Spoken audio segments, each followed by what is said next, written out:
Simple formula based numericals 2च मार्काला येत आहे, पण सगळे 27 फॉर्म्युलाज जे आहेत त्यातले मिनिमम 20 फॉर्म्युलाज वरती बेस्ड एक्झाम्पल.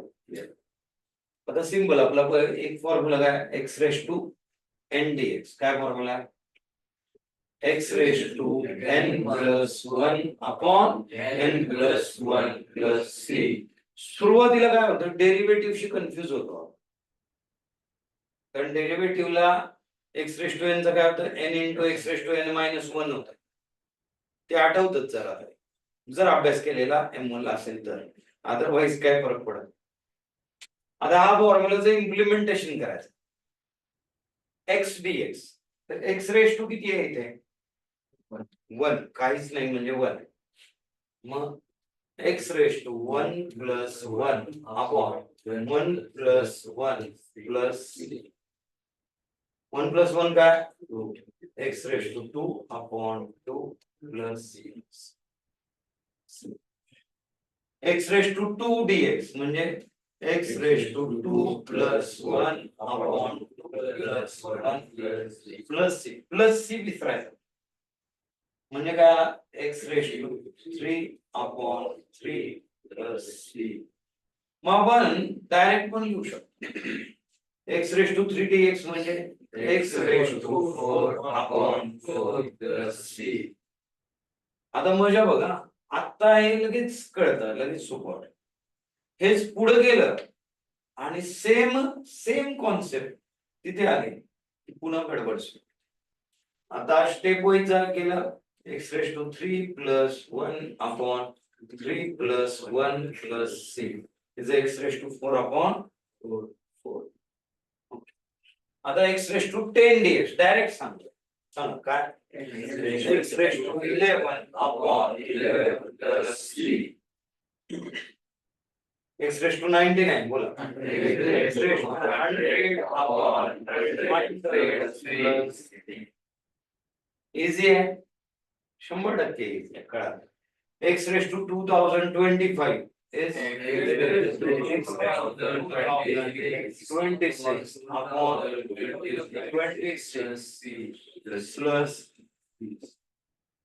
जर असा x raised to 2026 dx तर काय x raised to 2026 upon 2027 plus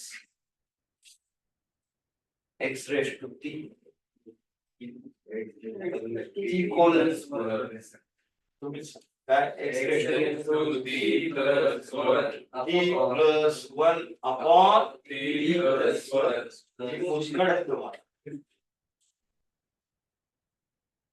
Formula x raised to a plus 1 upon a plus 1 plus c.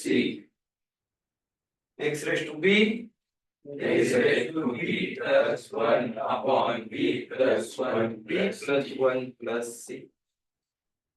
सोबत आहे, सोबत आहे एक फॉर्म्युला आणि आपण त्याचं ऍप्लिकेशन बघतो. आता थोडी डिफिकल्टी लेवल कशी वाढत जाते ते बघ.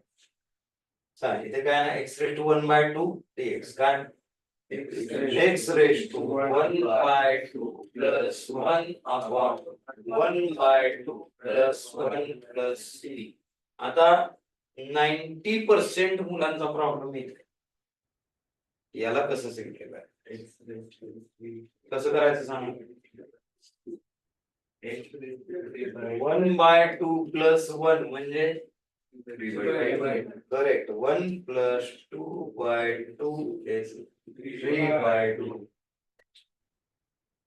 लक्षात घ्या, हे जे बेसिक आहे हे ज्यांना 10th ला अबोव 80% आहे त्यांना कळत, कारण 5th 6th 7th ला अपूर्णांक म्हणजे फ्रॅक्शन्स वगैरे आणि ते एलसीएम 5th 6th 7th ला. पण जे ऍव्हरेज बिलो 70% टू असे आहे त्यांना कळत नाही की हे जादू काय झाली. मग त्याचा फॉर्म्युला काय आहे, असं सिंपल आहे, a upon b plus C is, हा b इकडे मल्टिप्लाय होतो a plus bc upon b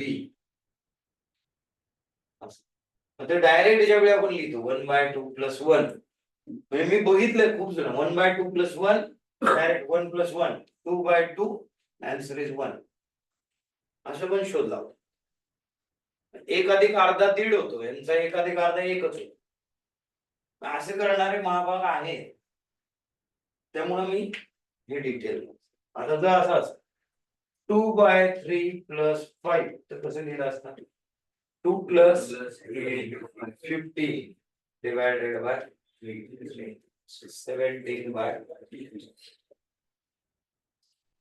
हा पार्ट.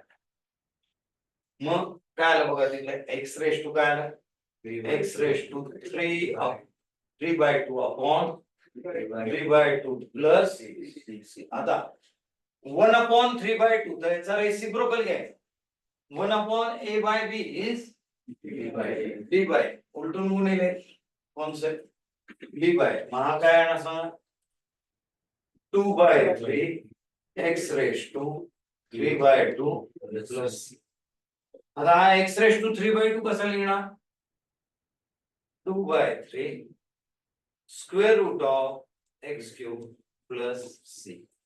सर हे कसं आलं लॉज ऑफ इंडायसेस इयत्ता 7वीच्या पुस्तकात a⁻m/n is equal to nth root of a⁻m. मला माहिती आहे मी एक लिहिल्यावर हे आम्हाला कुठे आहे आम्ही 7वीत गेलोच नाही.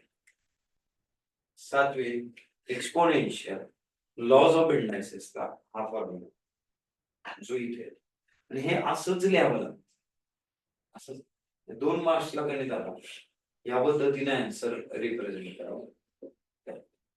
आता इथे काही सिंपल एक्झाम्पल प्रॅक्टिस साठी घेतलेले आहेत 2/3 + 1 is 2 + 3/3 5/3 3/2 + 1 3 + 2/2 5/2 डायरेक्ट पण करू शकता 4 + 6 10/3 5 3 15 + 3 18/5 3 3 9 + 5 14/3 25 + 3 28/5 सो सिम्प्लिफाय केली हे प्रॅक्टिस साठी. आता हे असं घेतलं तरी सेमच असतं 15 + 5 20/3 14 + 5 19/2 10 + 7 17/2 55 + 2 57/2 आणि 73/. आता हे कोणासाठी आहे जे माझ्यासारखे बिचारे आपले एव्हरेज ज्यांना ते शाळेतलं बेसिक शाळेच्या बाई बरोबर विसरून गेलेले आहे बाईचं नाव विसरलो आपण शाळा विसरली तसं तर त्यांच्यासाठी